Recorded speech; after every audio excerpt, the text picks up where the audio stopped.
Have you heard that song before, Louis? Yes, but not that version. Aha! Well, that's the whole point of the podcast, isn't it? Well, yeah, I mean, that's quite fun hearing the different versions. Who did the version that you know of, do you think? I don't think you'll know. I mean, it's some sort of 80s rockers. I was thinking, was it like Kid Rock or like... Oh, God. Kid Rock in 1981. And bearing in mind, the version you know is a female singer. Is it? Yeah. And it's not Billy. I thought it might be It's not Kiss Billy. or something. No. It's a girl singer, yeah. Blondie? No. I mean, you're doing better than those other guesses with sort of rocky. Joan Jett and the Blackhearts did the version you know from 1981. Oh. First single from Never her heard album them. with the same name, reached number 3 on in the UK charts. Number 1 on the Billboard Top 100. But that version was from 1975 by a band called Finger pointing at me. The Arrows. Well, it's almost like an arrow. Yeah. And that was written by a guy called Alan Merrill. He wrote it living in London. And he gave a co-credit to that song to a guy called Jake Hooker as part of settling a debt. I bet he regretted that. Oh, no. Splitting that when Joan Jett had a bigger hit. And he said he wrote it as a knee-jerk response to the Rolling Stones' It's Only Rock and Roll, but I Like It. Well, Have you heard that song? Rolling Stones song? yeah, I think so. It doesn't instantly come to mind. But, yeah, I like these sort of tunes. Reminds me of, like, Wile E. Coyote. No, what is it called? It's that Coyote bar thing. All the people dancing on the bar, that film. Mm-hmm. Do you know what I mean? Or Wayne's World, something like that. Yeah. So, like it, I do prefer the cover, but it's interesting to hear the original. Yeah, I think the cover is I think Joan Jett's version has got a bit more life to it. Rocks a bit more, yeah.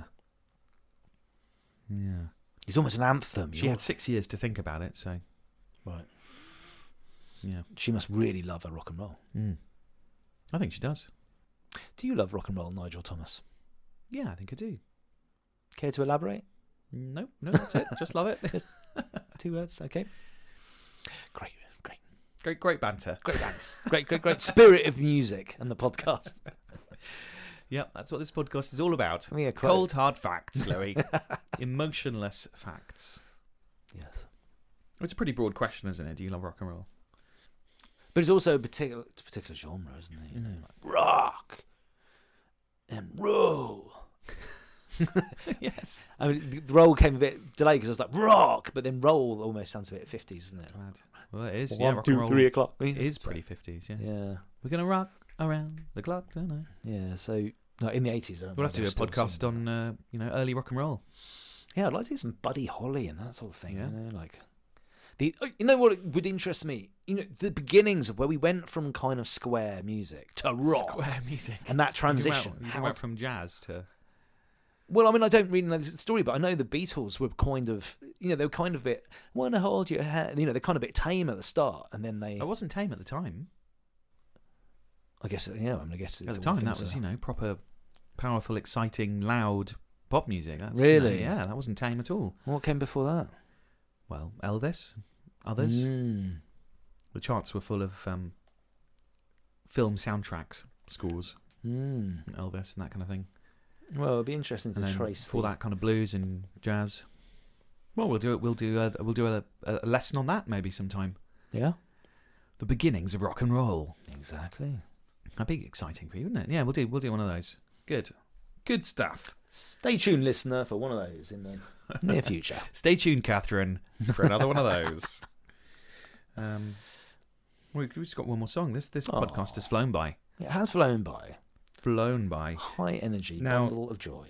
This last one is I'm doing the opposite of the rest of the songs, because this one should have been a cover that you know, and it isn't.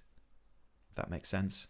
So this one is a version you won't have heard, but it's not the famous cover. Basically, it's not written by this person you're about to hear. It's written by the person whose version you know. I hope that's clear. It's clear as mud. I hope that's clear on No Sleep. Yeah. Let's hear it. Let's listen to the song and explain more. I think this is, and I'm doing this because this is such a good version of the song, and I think you'll enjoy it a lot. And if not, tough, I'll enjoy it by myself, which is still fine by me.